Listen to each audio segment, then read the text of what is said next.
Welcome to CPG Vibes. No script, just chat. We talk all things food and beverage and so much more. Feel our vibe and search for CPG Vibes on Apple Podcast or Spotify, and make sure to give us a 5-star review. If you'd like to sponsor our show with your product or service or be a guest, email us at cpgvibes100@gmail.com. Now your hosts, me, Alex Baer with Genius Juice, and Wade Yeti.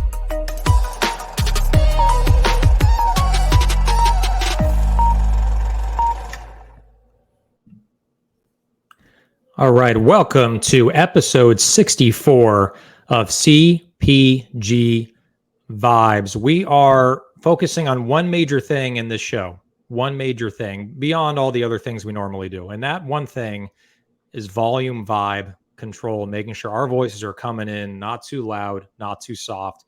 So let us know how it sounds, how does my voice sound, and how does this guy to my left, how does his voice sound? Let me clear my throat. Clear your throat.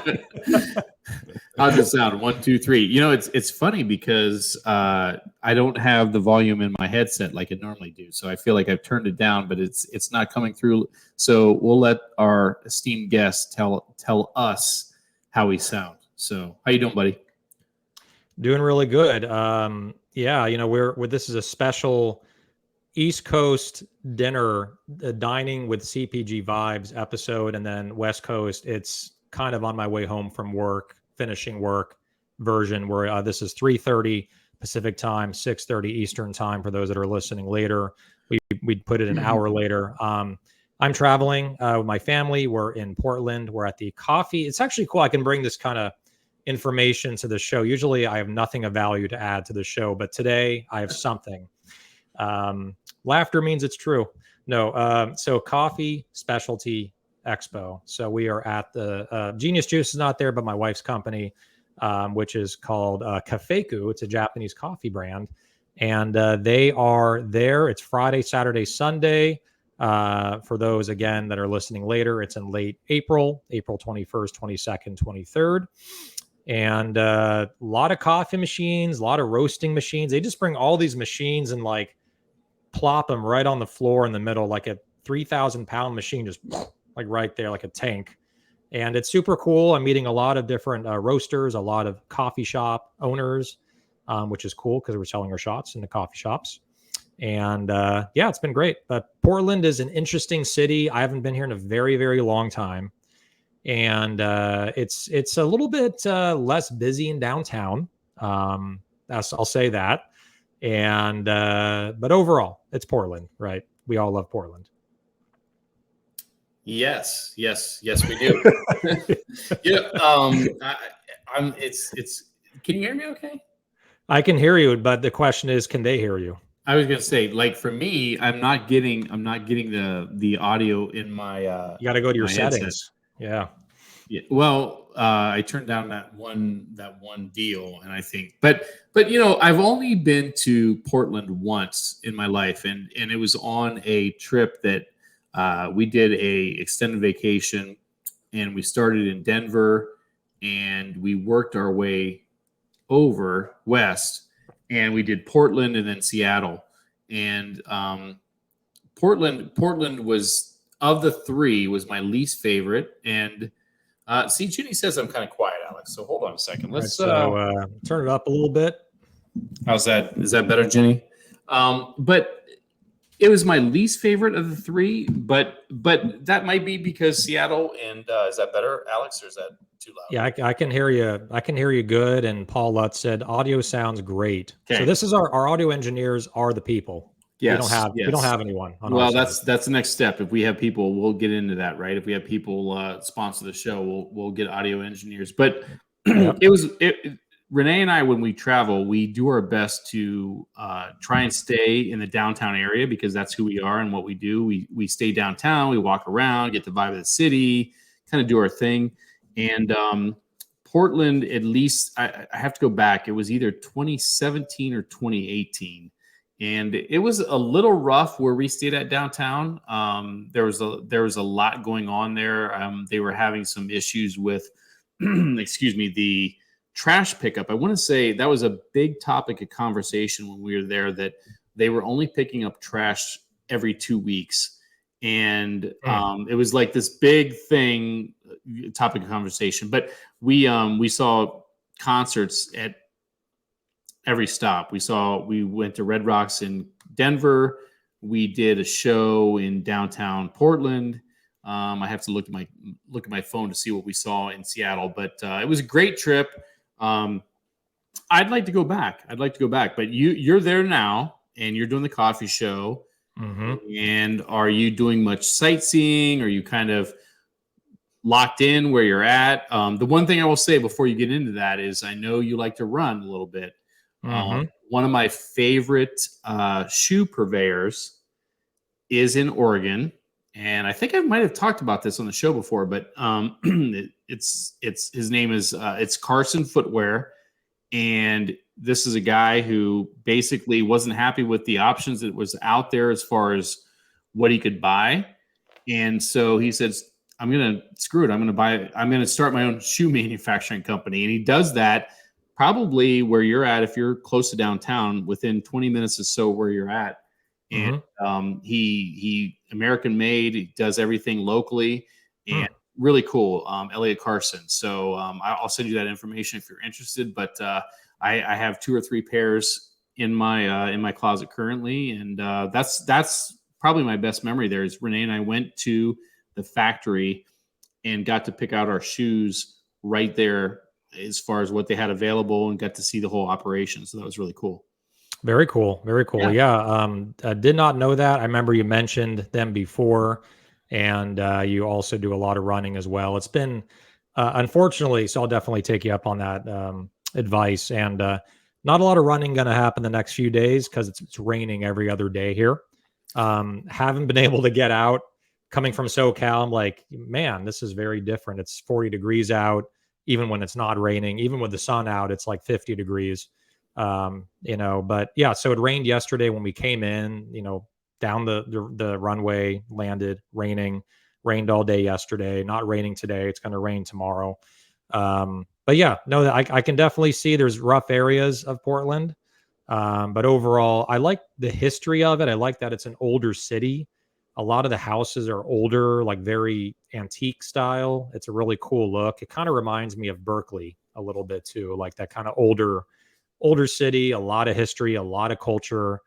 But the big thing is this coffee is so big up here. Like I didn't really realize that until landing, and all the people that drink coffee, go to coffee shops, so many coffee shops, so many roasters up here. So, Portland, Seattle, right? Seattle, the home of Starbucks, but it's so cold up here. People love coffee. I wanted to reset the room and also a couple laundry list things to mention. We are at 81 reviews right now on Apple Podcast, getting closer, 19 away from 100. So make sure to give us 5 stars. Apple Podcast, 5 stars, please. And if you'd like to sponsor our show or be a guest on our show, make sure to email cpgvibes100, the number 100 at gmail.com. We have guests booked out, probably till 2027 at this point. But literally through I'm looking at this through November, it looks like. We might make special exceptions and bring on earlier, but we are booked until November.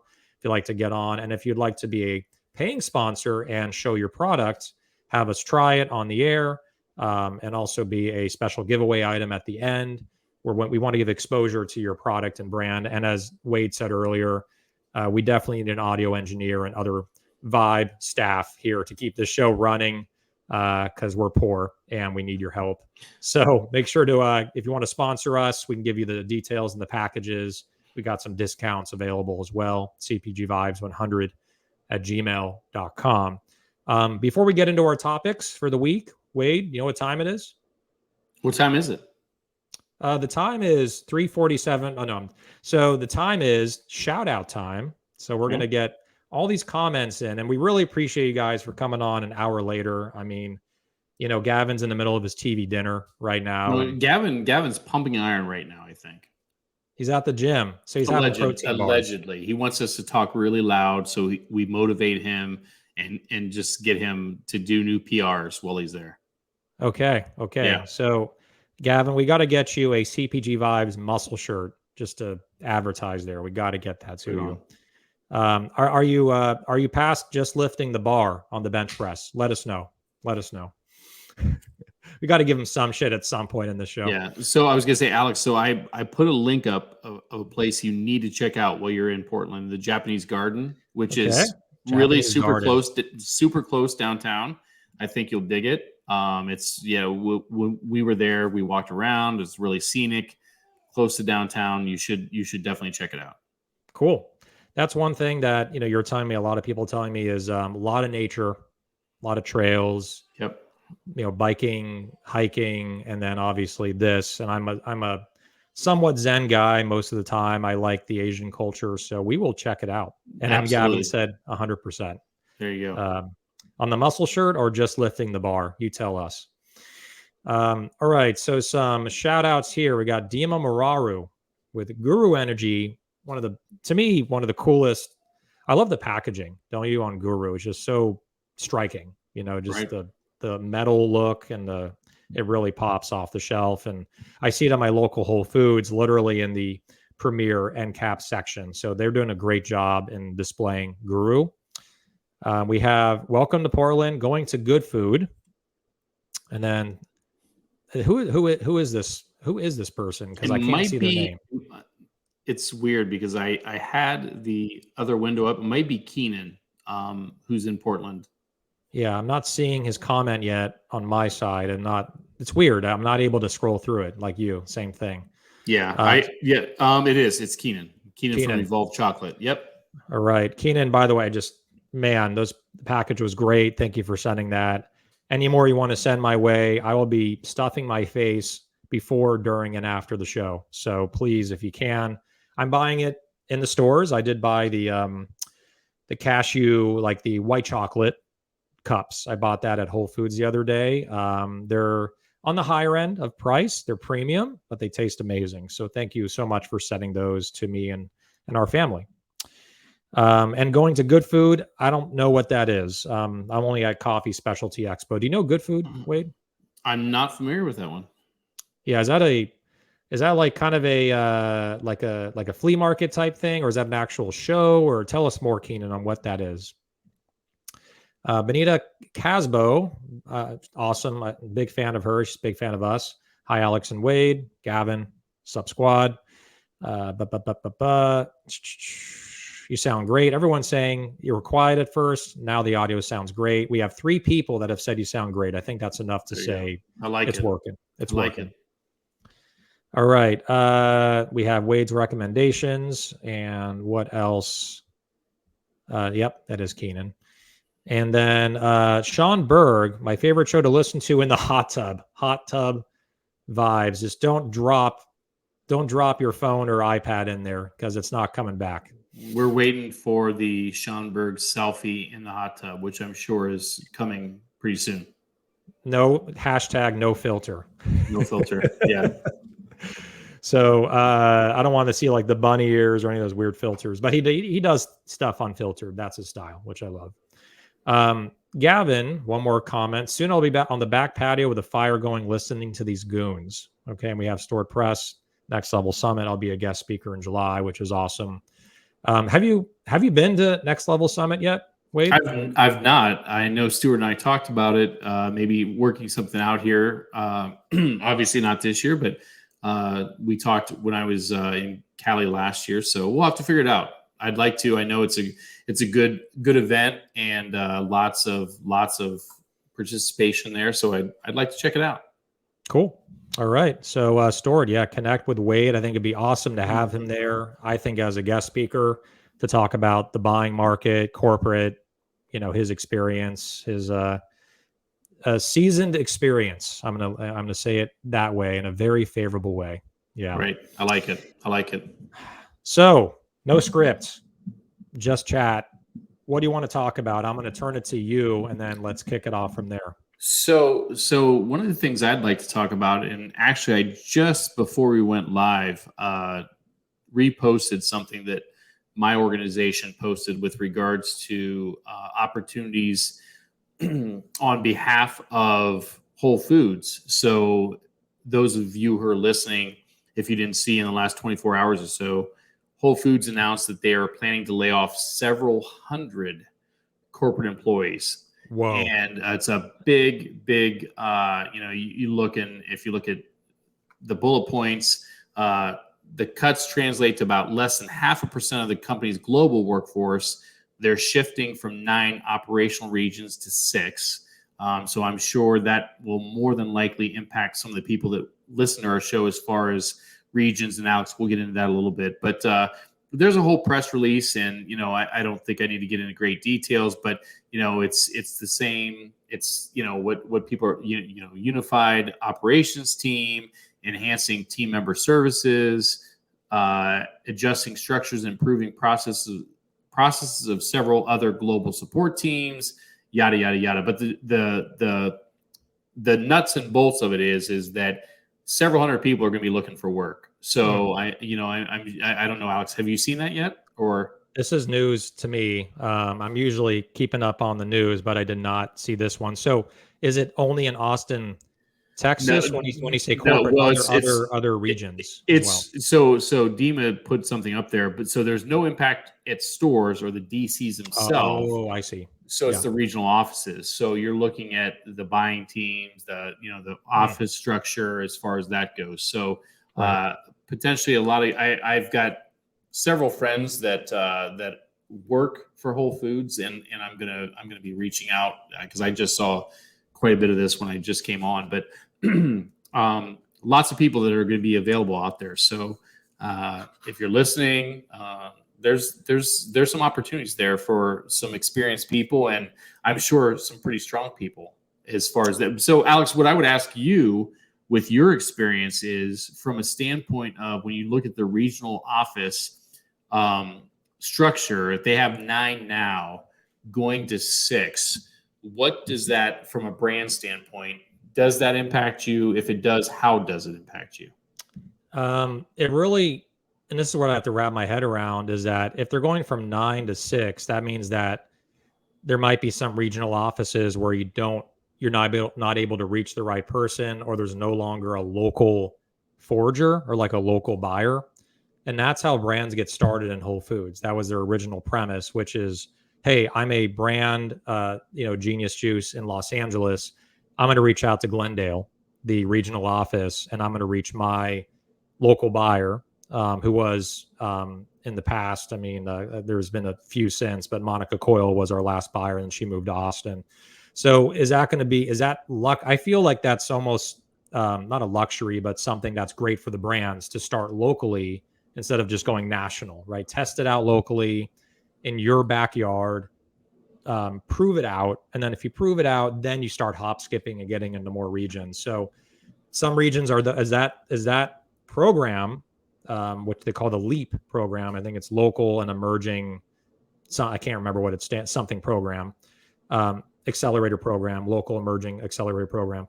Is that still going to be available to brands in all areas of the country? And that's the part that I think will hit home and affect a lot of local brands is do they have that opportunity to start locally in Whole Foods if they can't even really connect with their local office because of these cutbacks? Right.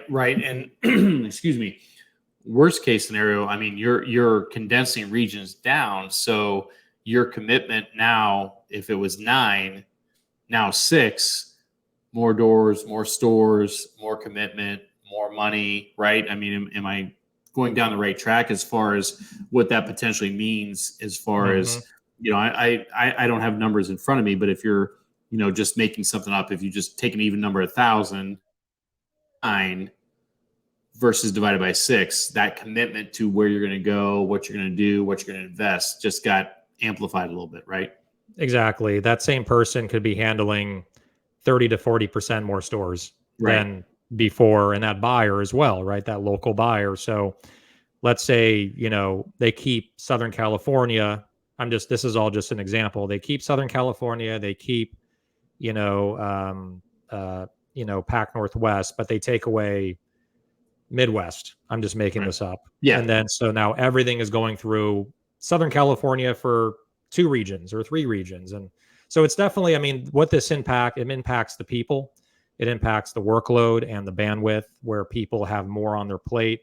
And so the quality could go down, right, on what they're looking to do to help local brands become a vendor at Whole Foods. So this has been going on for a while, Wade, right, with Amazon. It's been a step-by-step process where things are slowly getting more centralized and less region by region. A lot of regional buyers at Whole Foods, right, that had decision-making power, lost that power. And then they decided to leave Whole Foods or go to Austin. It was one of the two.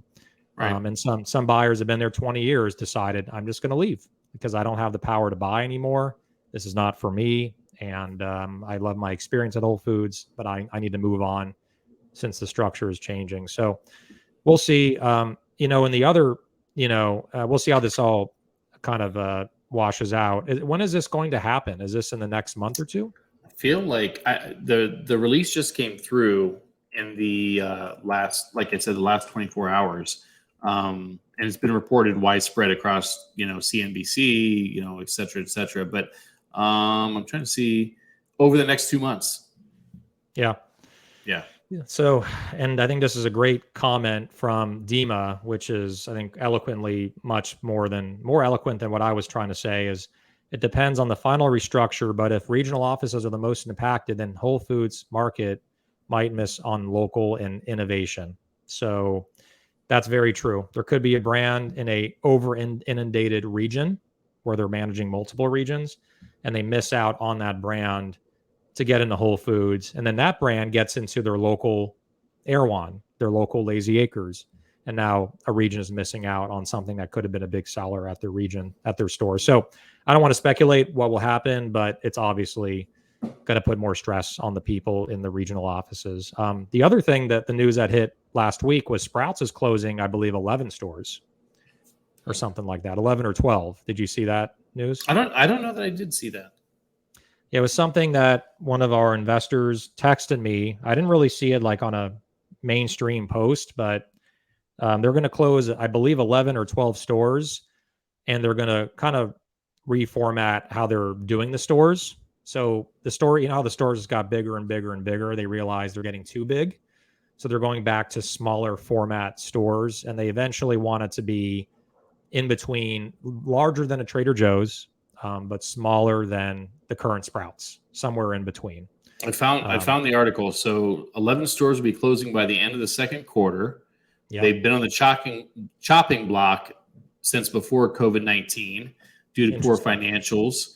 But they made a decision to keep them open so consumers would have a local grocery nearby. The stores are 30% larger, 23,000 square feet, than the company's current store prototype. Oh, they're larger. They're larger, but the caveat. Oh, the ones that they're closing, right? Yes, yes. So the caveat is that they're looking to expand or continue to expand with the smaller store format. So they have plans of opening roughly 30 stores over the next few months with a smaller footprint, and there are 80 stores in development stages, and over 60 of those have already signed a lease agreement. So so you have to kind of read between lines there. So yes, they are closing some stores, but they don't meet the current format that they're looking to do. So they're looking to expand on that smaller format and continue their growth. So kind of addition by subtraction by addition, however you want to look at it, right? Makes sense. Yeah, one step back, 2 steps forward. That's the part of the article I did not get to, which is it's always good to read the complete article. So that's a good lesson there.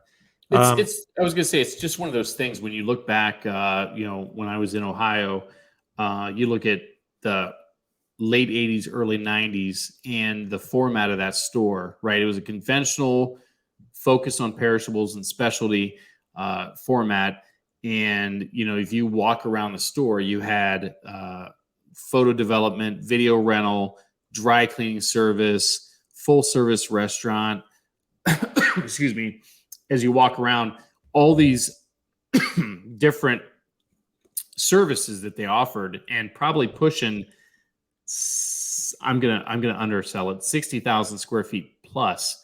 And but with all this space all the way around, and in some cases I think there might have even been like cellular services and different things. But what happened, and I think, you know, it's not a great comparison, but it's similar, is you've got all this space, and as money gets tight and things dry up, what do you do with that space? You know, and you know, obviously video rental isn't a thing anymore. Dry cleaning, you know, it's very, you know, as far as the market it goes to is very small. And so you've got all this space, and what do you do with that space when you've got this 60,000 plus square foot box?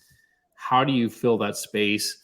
What do you fill that space with when you're talking about shelf life and all these different things? So I think a smaller footprint, you know, just giving customers or giving people what they're looking for, so that when they go in there, it's not this, you know, this monstrous maze of things. It's what you're looking for in a format that you can digest and handle. So exactly. And, you know, you look at, you know, exactly right. Amazon is one of the, you know, obviously the largest companies in the world right now, and they're opening Amazon Freshes right in local neighborhoods. And they have a lot of data. I mean, that's an understatement how much data they have on people, their habits, what they're buying, where they're buying it, you know, whatever, you know, a Persian rug that's blue is popular in, you know, wherever, Torrance, California, whatever it is.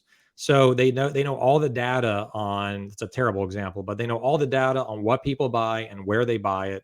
And so they open up these local Amazon Fresh stores that we've spoken about on the show that are that exact format. They're just big enough to where you go in, you get what you need, and there's nothing superfluous. There's nothing extra that's in the store. And they're taking advantage. They're taking every single square inch of that building to put in items that matter, that people buy. So I think that format works because Trader Joe's has been doing that for many years. Their stores are small. Like, you know, when you go into Trader Joe's, it's hard to even get by someone sometimes if you both have carts. It's kind of awkward. But they do that for a reason. They're like, you know what? We'll let people bump into each other where they play bumper carts to save money, be as profitable as possible, and give you what you need. And what I love about Trader Joe's is that you don't have to go far to find it. Like, it's going to be right there. Right. Within 10 minutes, you could be out of Trader Joe's. Now, on the flip side, who else is really doing well? I'm not going to use the word crush it. I've promised myself for these episodes to not use that word. So I'm going to say doing really well, killing it. Even that one's in that category of like, you know, like succeeding is a very sophisticated traditional term that I will continue to use, is Costco. I think Costco it's amazing what they've done. And, you know, Jeremy Smith is very vocal about how great Costco is. I'm continually impressed with Costco's process, with their structure, their system, where it's such a huge retail, such a huge, well, it's a big retailer, but a big warehouse, a big building. And they are taking advantage of every square inch in a very thoughtful way with the flow and where things are being displayed. I mean, they have suitcases, they have, they have like swimwear, right? Like, you know, like big blow up things, floating devices you use in your pool. Like, they have everything you could possibly imagine, from bananas to, you know, to tennis rackets. And they do a really good job of merchandising it well and cycling in what works and cycling out what doesn't work. And that's why they're so good at what they do. And it's also like never out of stock, right? Like, they have a direct distribution, which we've talked about, where, you know, the story with Bilal, right? Remember when Bilal got into Costco, he with Bolani's, which we love, the flatbread plug, and if we love something, we'll say it for free. And he sent it to the warehouse. He dropped it off at the warehouse, and then a few hours later, he went to Costco to go shopping, and he found the product he dropped off at the warehouse a few hours earlier. So that level of turn is huge for Costco, and that's why they sell well. But then there's other retailers where it's out of stock, and then they lose money every day, every minute it's out of stock. So I think it just has to be a well-managed company and offer the right items in the right regions, and that's what makes Whole Food special. Is it was regional. It's regional, so they have certain things in certain regions, but that's kind of changing with the centralization. But what's your what have you seen on the buying side?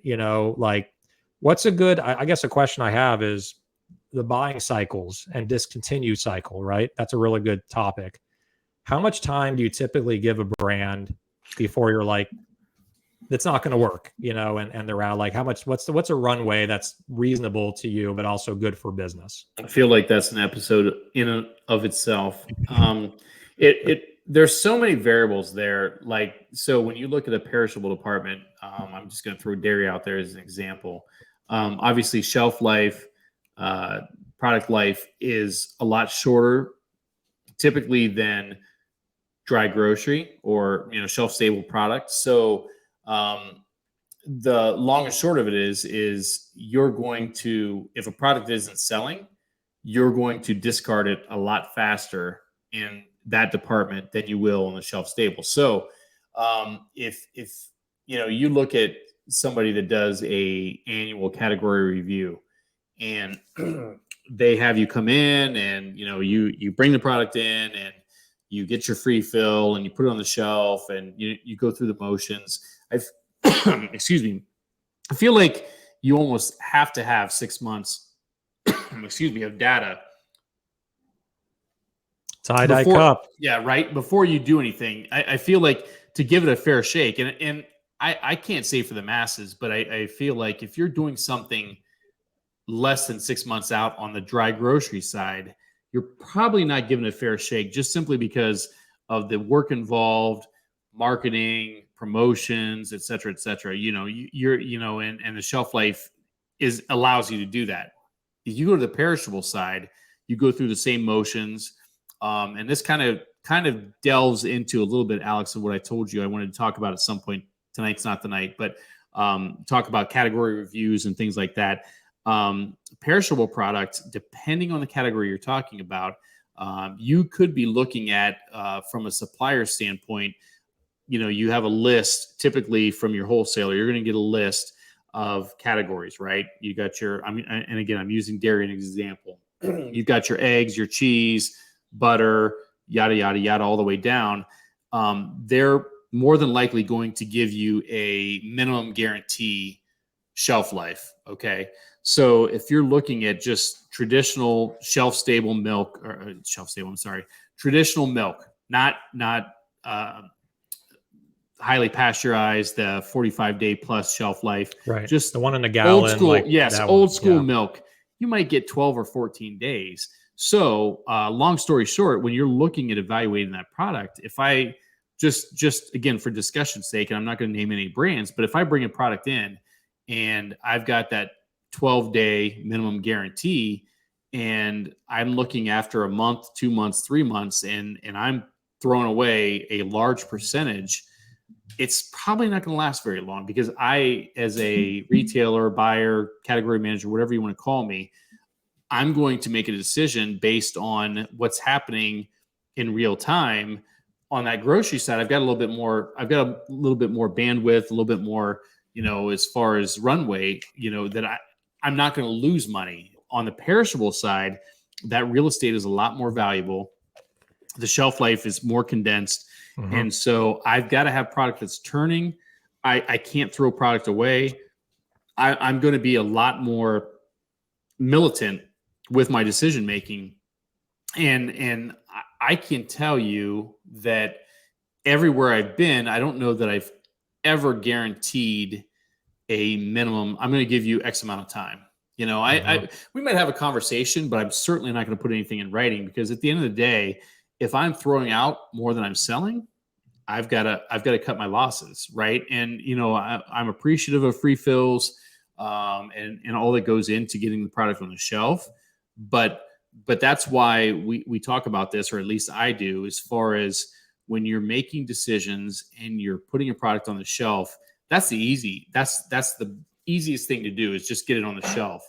The hard part is getting out the front door. So when you're making your pitch to get into a store or stores, what have you, if you haven't thought about, okay, if your goal is to get on the shelf, you're missing the entire scheme of things, right? It's getting off the shelf. Because you are, and especially in this channel, and I say this channel, natural, specialty, organic, what have you, smaller, non-conventional channel, more often than not, you're going to require a free fill, right?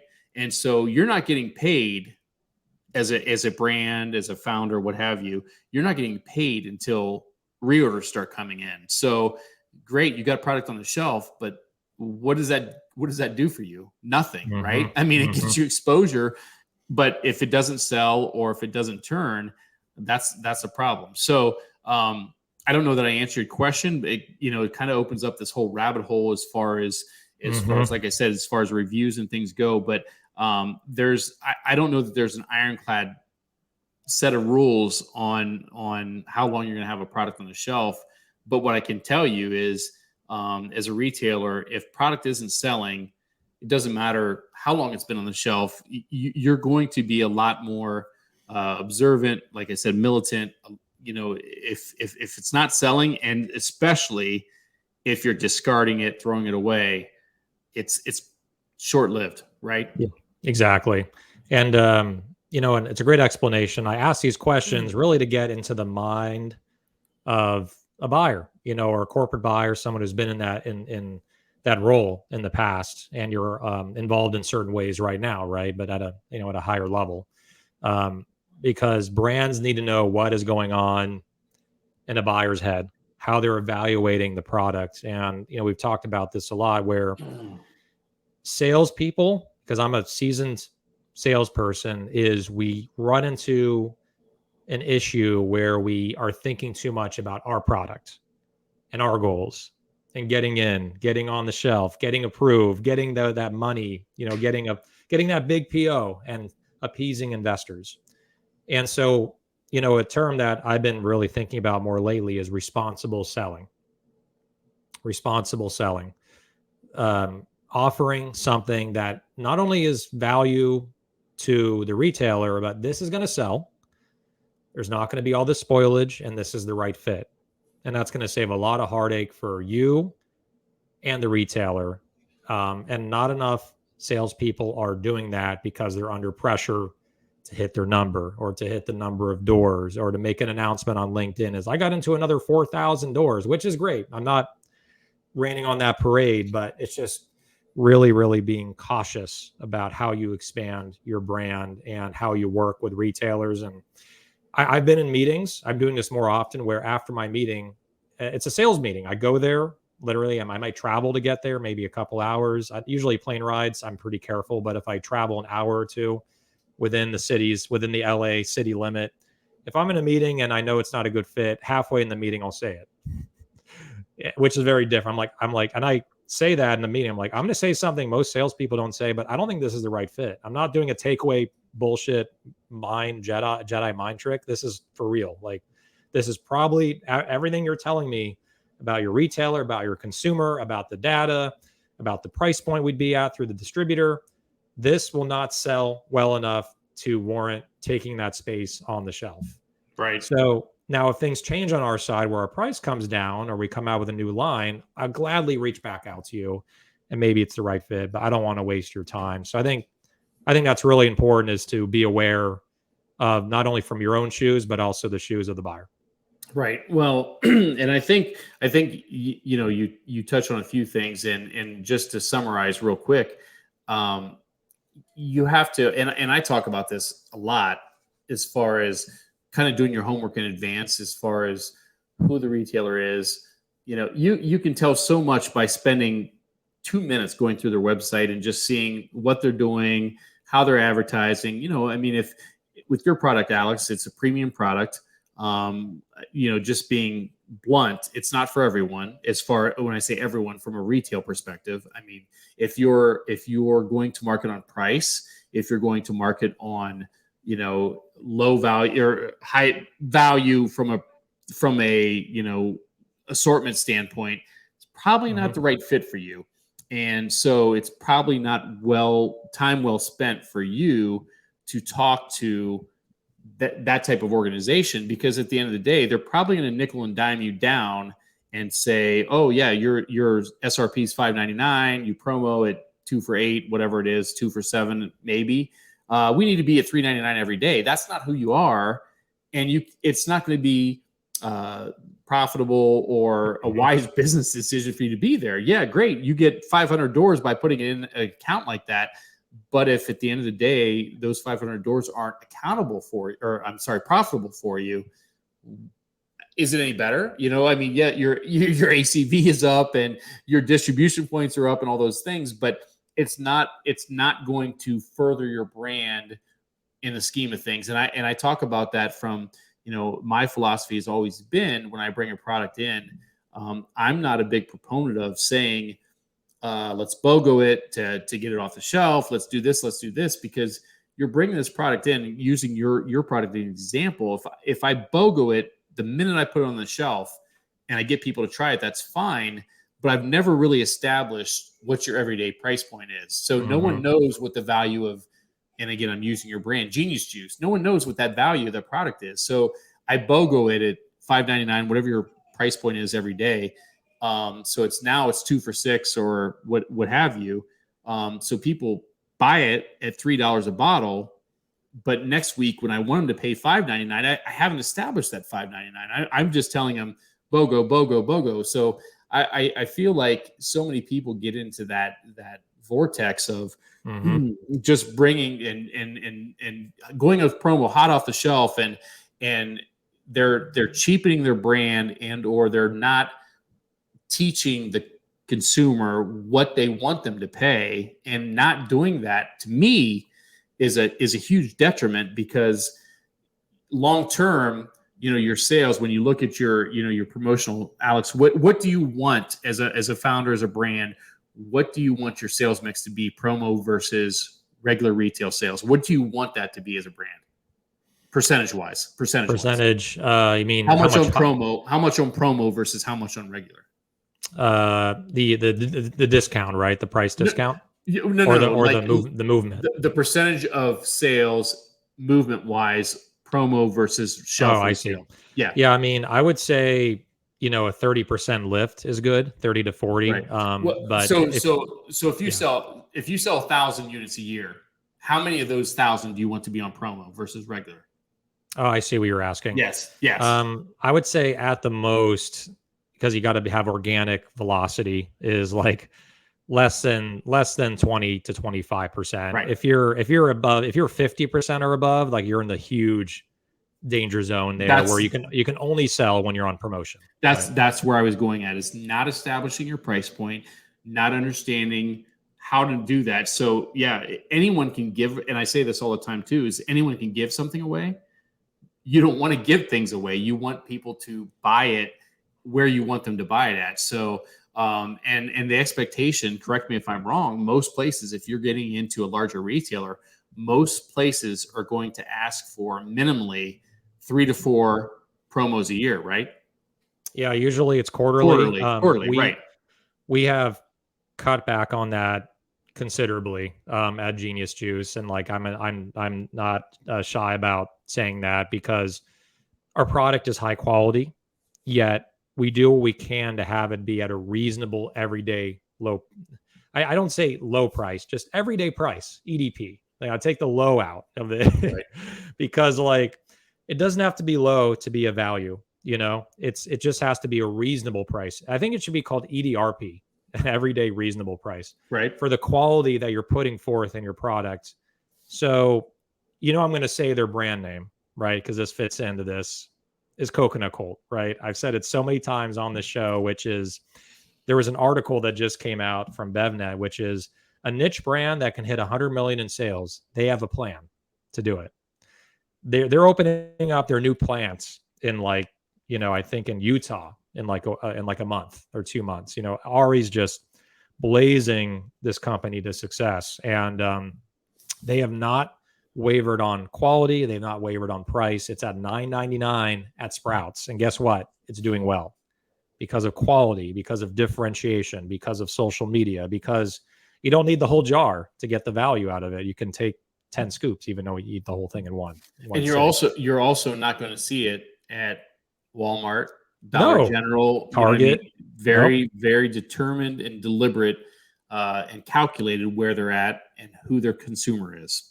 Exactly. And that's what the experience that Ari brought, that they already had this experience, but he brought that in to really reinforce it, is don't go everywhere with this brand, because it's a trap to do that. And it devalues the brand and the product too. The biggest post I've ever done on LinkedIn, I think besides announcing, that we were pregnant, me and my wife, was the Publix post. That was the biggest one, because it was such a relatable story that rang really true and resonated with so many entrepreneurs, which is Publix is freaking huge, right? They have 1,200 locations across, I think, 5 or 6 states. They're the leaders in the Southeast. They're seen as the gem. And by the way, they're a very well-run company. I have a lot of respect for them. If I had a Publix in Southern California, I would be shopping there, right? It's a great, great retailer. But we didn't fully understand the fundamentals on who their customer was, the area, the demographics. And we went in at $3.99 with Genius Juice. And we were only at, the lowest we were at was like $4.99 with like Unify, 10% cost plus 10% at like Whole Foods, right? It was like $4.79. But $3.99 is really, really, really low. And we were like, we need to compete with Koya. We need to compete with, the coconut waters and the juices. And we just devalued our brand so much. And then we ran into the trap of, we got to do BOGOs now because it's not moving fast enough. We lost even more money. So the long story short is that whole experience was, we should have never been in there in the first place, based on the product, the niche, who we were, who we are, and the price point, right? It just wasn't sustainable for anyone. And guess what? Even price can't save you, right? Let's say I feel strongly that if Genius Juice was at $2.99 at Publix, it still would have not worked because it wasn't the right product offering and benefit for the consumer.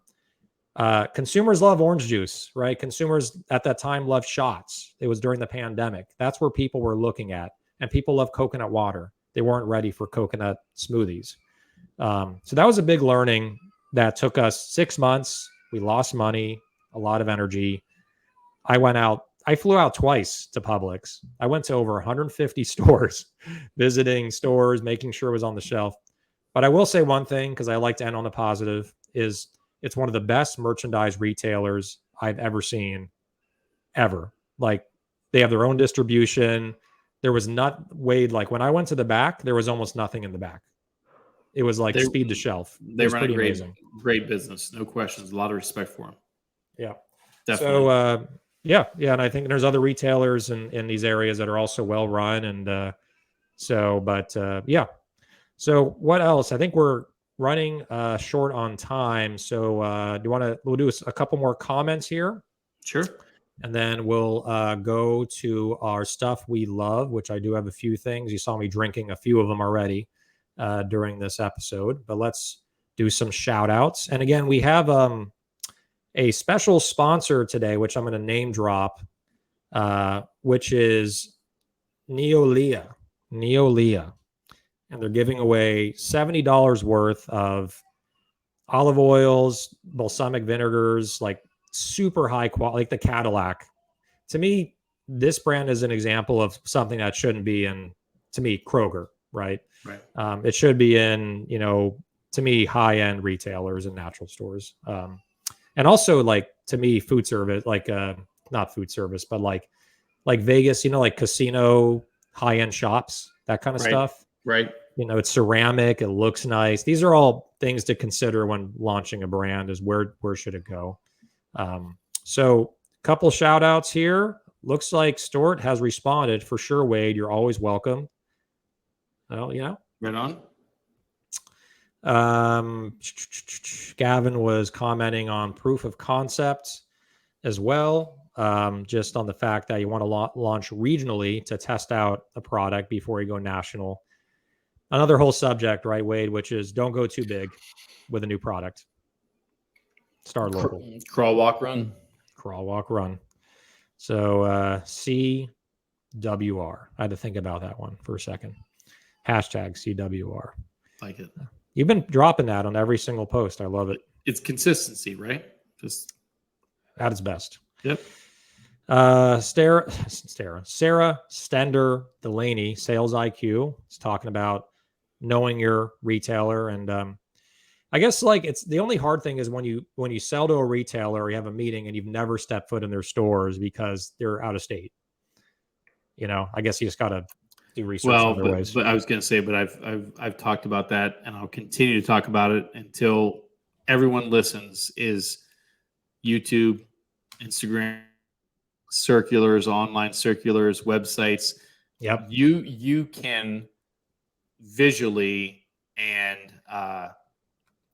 what's the word I'm looking for? You can be in their stores without being in their stores, right? You can virtually be there if you do your homework, because if there's a retailer that isn't using a platform, whether it's their own website, social media, something of the sort to broadcast their offerings, it's probably a retailer you don't want to be in.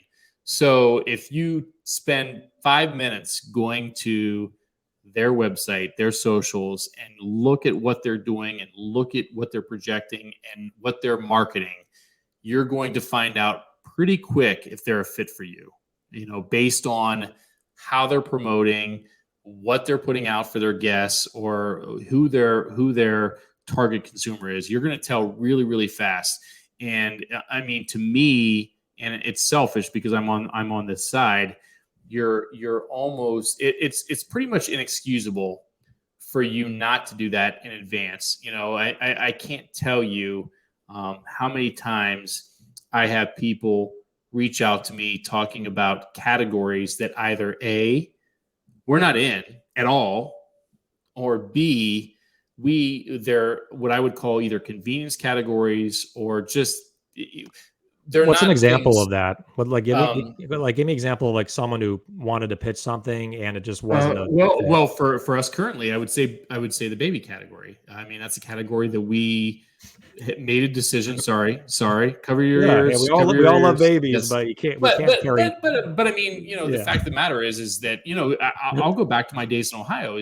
We carried product, but was it a destination category? Absolutely not. Mm-hmm. And did you have offerings? Yes, but did you promote it? No. Mm-hmm. So, but you look at my current environment, we don't have any offerings in that category whatsoever. And if you spent 2 minutes on our website, you'd learn that really fast based on, Instacart, what have you. So if that's your pitch, you're going to have a really, really hard battle to go from offering zero, not one SKU, to getting me to pick up something to put it in my store. Like, okay, if I don't offer it, if I don't have space carved out, 4 feet, whatever, how am I going from 0 to 100? Right. Yeah, exactly. And I say 0 to 100, but even if it's just one brand, one line, I still have to make space. So, okay, so I bring your space, I bring your product in, and I even give you a 4-foot shelf. Where does that 4-foot shelf live, and what are you adjacent to, et cetera, et cetera? But that's just one example. And I think the more brands, salespeople on that side of things focus on who their target consumer is and or consumer retailer, you're going to save yourself a lot of headaches and just wasted time, right? I mean, you fish where the fish are, right? Mm-hmm. And if, no offense, but if I don't have a yard of babies that I'm marketing to, and the other category that I would throw out is pets. We have a very, very small pet offering. And so if you're coming to me and pitching pet accessories and toys and things like that, you're not spending your time wisely, because first of all, even if I did bring your product in, it's probably not going to be a big win for you. But beyond that, it's just not time well spent. Yeah. So I think the more you research in advance, the more likely your sales calls and sales aspirations are going to be time well spent, profitable, however you want to look at it. Yeah, exactly. And you can always get someone locally to take some pictures, right? I mean, that's another very expensive. It's so expensive to call your uncle or nephew or, someone, a friend, to go into a store, take pictures and leave. And I do that all the time. And I make sure they get the entire thing. Because sometimes, my friend will be, oh, here's a picture. It's like, that much of the shot. I'm like, no, you get the panoramic. I want to see everything around the whole thing. Right. So this is really good advice. I'm really glad we get into this kind of stuff. And even though it's no script, just chat, I mean, you got a brand owner and a corporate buyer / center store, really looking at something, CPG specialist, seasoned CPG specialist that knows what works and doesn't work. And again, does it matter what you think as a brand owner? Yes, but then you need to know what the other party's thinking and wanting and what's a value to them. That's the most important. Let's go into the next segment, which is stuff we not like, but love. Get the music going. Here we go. All right, I'm going to knock it out real quick on my side because I got to go. I was going to say we're over. We are over. Well, we're 57 minutes, but we're over because we started late. So I got this at my local Portland 7-Eleven. I really try to avoid drinking water from plastic. Shout out to Jimbo, right? Shout out to him for removing literally every plastic water bottle in the entire aisle. This is Jimbo's where Wade used to be. And we all love Jim Somek, Jimbo. So Liquid Death. And I can't see you. That's because that's intentional. So go ahead. Do what you got to do. I gotta get ready. Okay. There's gonna be a surprise here. I don't know what it is. I'm a little scared. The other one is Lemonberry GT, and then the last one, David Greenfeld recommended this, and I took him up on his offer. This is called Quicksilver Scientific. You put it on your tongue, you take a shot of it, ultra vitamin, daily vitamins, everything you really need to operate and be healthy, and not making claims here, but they have a lot of really great ingredients, vitamins, and it tastes pretty good. It goes on your tongue and you take it while traveling to bolster your immunity. So, all right. Okay, you got a hoodie on, or not? Beanie. I was going to say, yeah. So this is I just put in the chat, courtesy of our friend of the show, and I don't know if I'm going to see. I tried to do this. Doug Raggio, and Pass the Honey. So he sent me this really sweet beanie. Why is it yellow? Just kidding. Honey, but yeah, it's 80 degrees here, so I'm gonna take it off real quick. Start sweating. Yeah, I was gonna say I'm gonna start sweating, but I don't know if you can see. I see it now on the side. Yeah. So he sent that to me, and doing a really cool thing, and it's honeycomb, and they spent a lot of time with the procuring of it and the sustainability and all that goes into it. I know he's been on your show, the 50 Minutes of Genius. Just a wealth of information with regards to the category. So check it out, passthehoney.com. Doug's a great guy. So that's I don't have his product to show, but I've got this and the website. So check it out. Awesome stuff. And I'm going to really quickly, because you did it, I'm going to post. There it is. The link to Quicksilver Scientific, because we're shouting people out. And I'm having trouble here getting these things posted. Anyway, all right. So that is stuff we love. Anything else, Wade? Like any other products? That's all I got today. It's been a busy day, but that's enough. Pass the Honey. He stands on his own. He's done a great job. So well said. All right. So that is stuff we love, and now the next segment for our sponsor, and we're going to announce also our long-term sponsor. This is Friday Freebies. Friday Freebies. All right. I'm actually really liking this Liquid Death. This is pretty good. Love it. Sean Lynch. Shout out Sean Lynch. Yep. Can you imagine if someone approached you 7 years, let's call it 6 years ago, before Liquid Death came out, maybe 7 years ago at a trade show, and they were drinking it, and you asked, what are they drinking? And they said, I'm drinking Liquid Death. Could you ever envision that ever happening in this industry? They're monsters. Everything they touch. I mean, no pun intended. So their marketing. They started with water, and obviously they have tea now. I mean, it's just armless Palmer. It was originally just sparkling and still water, and then they went into flavored sparkling water. Now they're into tea, and their marketing is just fabulous.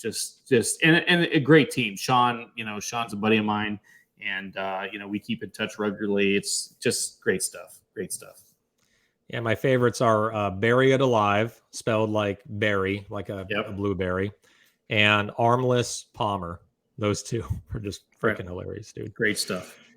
Oh, man. It's such a fun and interesting industry. You never would expect something to get big. And, not like you don't expect it, but you were like, man, this got so much bigger than I envisioned. And it's amazing to see that happen. All right, so I'll do the permanent sponsor or the long-term sponsor. While you're doing that, I'm going to grab a prop for this plug. Okay, you got it. All right, Wade's going to go do his thing, and I'm going to read about our long-term sponsor, which is V Driven. That's V as in velocity, driven. A little bit about them. They are run by a fine gentleman named Luke Abbott. His email, he's a CEO. His email is luke.abbott, ABBOTT, at vdriven.com. vDriven is a CPG partner for emerging purpose-driven brands. They fuel growth and innovation by providing strategies and support in every phase of the retail journey, from leadership coaching, brand management, accounting, trade spend, deduction. I mean, they could literally do your accounting for much less than other firms. Your weekly, managing QuickBooks, managing all your deductions. Like, they do so many different things, and they also have connections with buyers to present and sell your product in. So they do the sales side, they do the operation side, and they do the back office stuff. So kind of a full scale solution. And their leadership team is immaculate. They have people that have been in the industry 15 years, 20 years. So make sure to go to their website, which is vdriven.com. V as in velocity, driven, DRIVEN.com. We really thank them for their long-term support. So there we go. Right on. So I had to grab my prop here. Let me make sure. Yes, there it is. I've already blown through our olive oil, dude. I was gonna say this one's almost gonna. I think I have one more coming, but so Neolia, and I'm gonna try to do this. I believe the way this is pronounced, his name is Dawn. It's DAAN, but I believe it's Dawn Talk with Neolia. And so Neolia is, let me get over here, Mediterranean kitchen essentials by the Greek brand Neolia, including their award-winning extra virgin olive oil, aged balsamic, and infused sea salts. I'm trying to see if I missed anything there, Alex. I don't think I did as far as the plug goes. But what they're giving away is a set of kitchen essentials. So it's going to include the olive oil and the balsamic and some of their infused sea salts. So roughly, good. I was going to say, yeah, great stuff. Roughly $70 value. Just terrific stuff. High quality. Just I can't talk. You feel this is like a ceramic container. Just high quality packaging. Good stuff. And I could go into the entire story on the back of the bottle here, but trust myself and Alex when we say this is high quality stuff. So, Alex, hopefully you've got a question. I'm missing my my notepad since I'm not in the office. So I did not think of a question that would be hard enough to warrant this level of an item that they can win. Do you have something? I don't, but I'm sure we can come up with something. I'm sure between the two of us, we can come up with something. Okay, we just got to put on our thinking caps. I Yep. have a cap on, but I'm not thinking yet. So let's think about what we talked about, what we did, what we're doing this week. Well, Man, hold on. Here, let's make it simple. You was just in the chat. You're in Portland. How about why you're in Portland? it's easy, but since we have no other options, let's go with it. And we're overtime, so let's make this. And we're easy. overtime. Let's make it. Yeah. Easy. Why am I here? Why is Alex in Portland? Besides going to buy some shoes. Got to be a little specific. Did I sent that link, right? You did. Okay. Yep. Yeah. You got to check it out. Tell them I sent you. I will. I get the friends discount, the runners discount. Well, I haven't bought a pair in a while. Oh, boom. What's the name of it? You got to give us the name. So they had. Speaking of names, the shoe company I sent you had I won a contest to name one of their shoes, so I got a free pair. Really? So, yeah. What did you name it? I have to go back and look. It's been a couple years ago. I have to go back and look, but it was they did all low profile shoes, and they did like a heel, like kind of like a high top thing. Mm-hmm. And I submitted a name for it, and I got a free pair. It was pretty cool. So big fan. Renee loves the brand too. So what's the name of the brand one more time? Because that's not our question. Carson Footwear. Carson Footwear, based in Portland. Yep. All right. So what is the name? Okay. So Dima Mararu said coffee show. What is the actual name of the coffee show? You got to give me the complete name. I mean, this stuff is high quality olive oil, balsamic vinegar, sea salt. I mean, I've already blown through an entire jar of olive oil, and I mean, it's not like I'm not cooking for 10 people here. I'm just cooking for me and my wife. So it's good stuff. Great stuff, I would say. Absolutely. I will say that I did run into Ari from New Milk.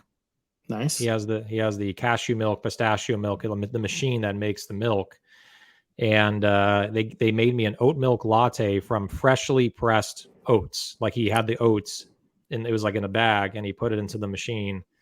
It was like the best thing I've ever had in my life. I'm like, this is amazing. Like just the nut milk going in is so fresh. It makes the coffee that much, it's sweeter, it's better. Anyway, so shout out to Ari Tolwyn at New Milk, who's at this. I almost said the answer at the show. I've done that before. I've said the freaking answer just in chatting too much. You might end up needing to give it to Dima. We're late. It's time for bed here. Yeah, we're late. You got stuff to do. I remember now. It's coming back to me. All right, so Dima, out of default, you win. It's the Coffee Specialty Expo, but I'll give it to you for the coffee show. So make sure to email cpgvibes100@gmail.com to redeem your prize with Don Talk. Next week, we are going to have a guest. Just want to say that before we go. I know we're over time here. It's going to be Diego Torres Palma, and then our sponsor is going to be, and he has Startup to Storefront is his podcast. He's going to be our guest, and then Yuval Selik with Promo Mash /CP Genius. He'll be our sponsor with a huge prize, so make sure to tune in. 5 stars. Email cpgvibes100@gmail.com if you'd like to sponsor our show. It's filling up fast. There's a paid sponsorship option so that me and Wade, can stay in our homes and not get evicted. And make sure to support us, please. We're on a shoestring budget here at CPG Vibes. Actually, shoestring. Can we even afford shoestrings right now? It's debatable. Debatable. It's touch and go. Touch and go. All right. So, Wade, love you, buddy. Love you, buddy. Take care. Thank you, everyone. We'll see you next week at the regular. We'll have announcements, but most likely regular scheduled time. But we'll let you know. And everyone have a wonderful, wonderful weekend and take care. Bye.